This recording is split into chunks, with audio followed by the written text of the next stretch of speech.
Kumusta mga kakambeng? May isang napaka-interesting na nangyari sa Gilas Pilipinas tune-up game bago ang crucial FIBA window. Ang Team A o yung grupong naghahanda para sa laban kontra Jordan at Iran sa FIBA World Cup Asian Qualifiers ay natalo sa Team B, ang grupong naghahanda naman para sa Asian Games.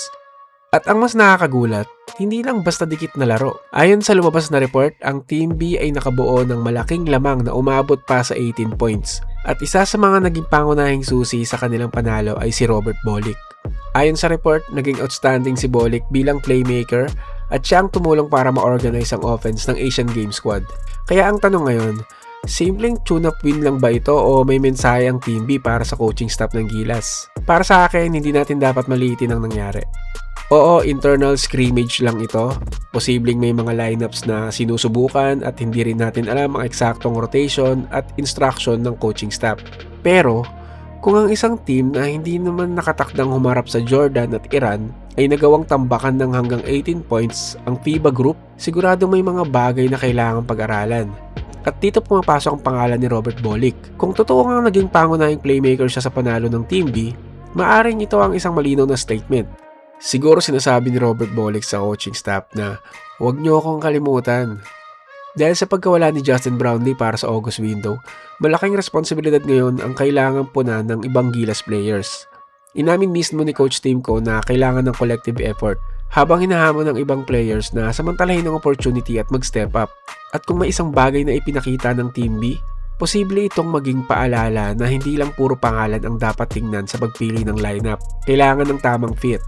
Kailangan ng scorer, kailangan ng defender, pero higit sa lahat, kailangan ng isang player na kaya kontrolin ang laro, gumawa ng tamang desisyon, at magpatakbo ng offense. At ito ang dahilan kung bakit interesting ang naging performance ni Bolick. Hindi lang siya basta naglaro para manalo. Posibleng pinakita niya na kaya niyang maging isang playmaker at creator, lalo na sa isang pagkakataong wala ang naturalized player na si Justin Brownlee.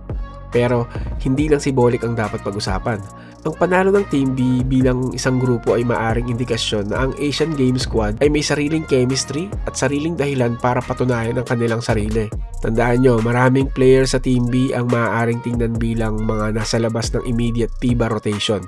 Kaya sa ganitong klaseng scrimmage, may natural na motivation na ipakita rin kaya namin na malakas kami bilang isang Gilas lineup. At para sa Team A, ito ang tunay na warning. Hindi dahil natalo sila, kundi dahil sa ngayon, kailangan pa nilang hanapin ang chemistry bago ang Jordan. Si Coach Tim Cone mismo ay nagsabi bago ang mga laro na marami pang kailangang ayusin sa Gilas. Lalo pang naging challenging ang sitwasyon dahil babalik si Kai Sotto sa rotation, habang wala namang Justin Brownlee para sa FIBA window. Kaya para sa akin, ang pinakamalaking epekto ng pagkatalong ito ay hindi panic. Ito ay wake-up call. Wake-up call para sa Team A na hindi sapat ang mas maraming pangalan o mas maraming international experience. Kailangan nila magkaroon ng chemistry, kailangan nila ng maayos na ball movement, kailangan nilang malaman kung sino ang magiging go-to guy kapag wala si Brownlee. At kailangan nilang hanapin ang tamang combination bago dumating ang August 28. At para naman sa Team B, lalo na kay Robert Bolick, malinaw ang posibleng mensahe.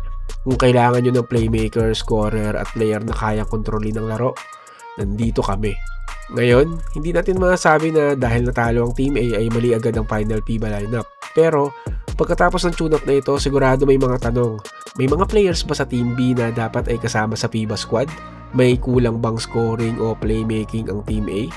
At ang pinakamalaking tanong, kung nagawang dominahin ng Team B ang Team A sa ilang bahagi ng laro, handa na ba talaga ang Gilas para sa Jordan? Sa August 28, wala nang practice team. Wala nang internal scrimmage, Jordan na ang kalaban.